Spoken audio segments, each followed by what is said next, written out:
In the quiet, sanitized halls of NATO, they don't use poetic language. They use code. A fighter jet is a flanker, a submarine, a typhoon. The names are sterile, technical, except for one.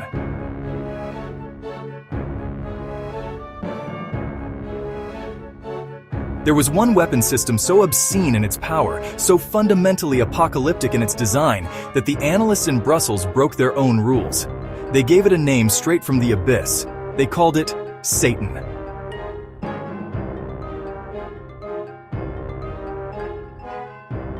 Why? What could be so terrifying it earns a name like that? The official story is that the SS-18 was just a deterrent, a big stick to keep the peace.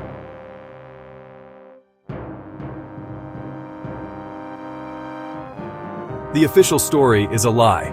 This weapon was never designed for peace. It was engineered for one purpose, to be the first and last weapon ever fired. By the end of this video, you will understand the 3 terrifying secrets of the Satan missile, and you will see why its ghost still haunts us today.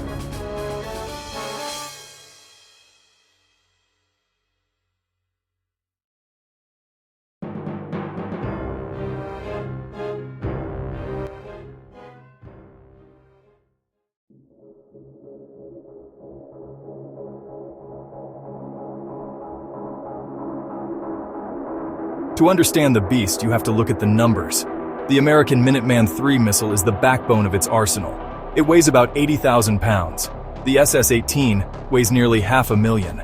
It was the heaviest ICBM ever deployed, a monster of liquid-fueled rage. But its size wasn't the first secret. The first secret was what it carried inside.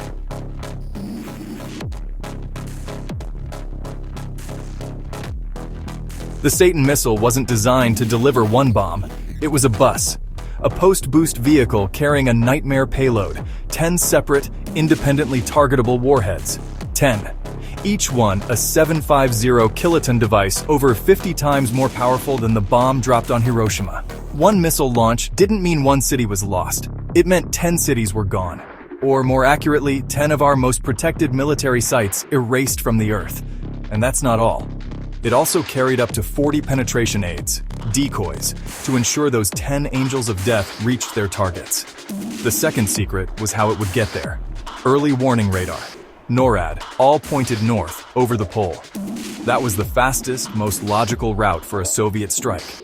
The designers of the SS-18 knew this, so they built early versions capable of something called a fractional orbital bombardment system. It wouldn't go over the pole, it would go into low Earth orbit and attack from the south, flying under the radar, striking from the one direction no one was looking.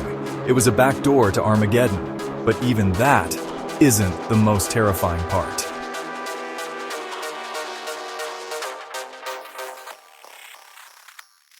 Voiceover.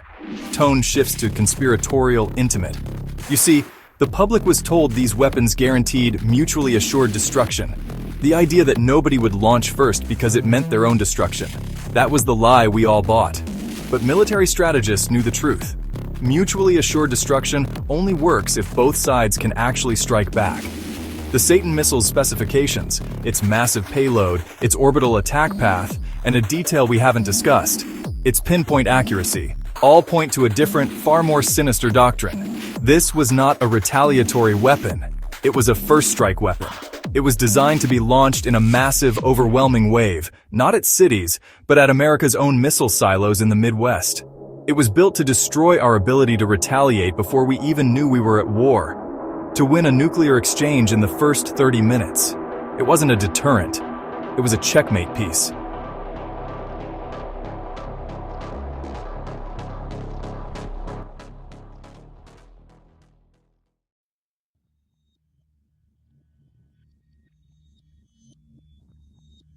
A first strike is an unimaginable gamble.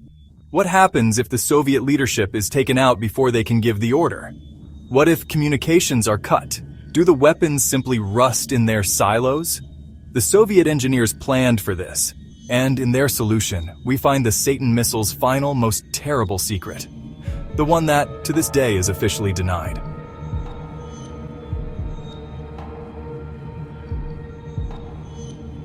They built a fully automated, semi-sentient command system. The West called it perimeter. We know it by its more common name, the dead hand.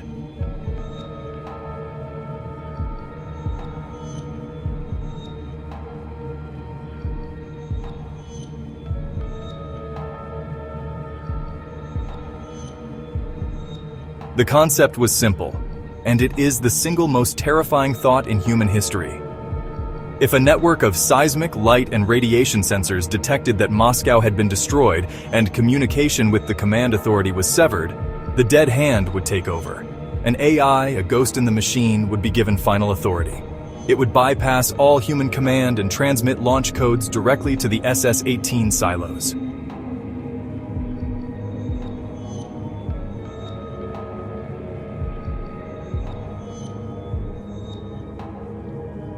The SS-18 is officially retired now, replaced by a new generation of hypersonic nightmares. The treaties are signed. The story is over. But the logic of the dead hand, the idea of automated response, that has never gone away. The files on these systems remain sealed. The assumption that a human finger must always be on the button is just that, an assumption. The files stop there. It's up to us to find what they buried. What do you believe is the true failsafe for global thermonuclear war today? Does a version of the dead hand still exist? The evidence is out there, hidden in plain sight. Share your findings below.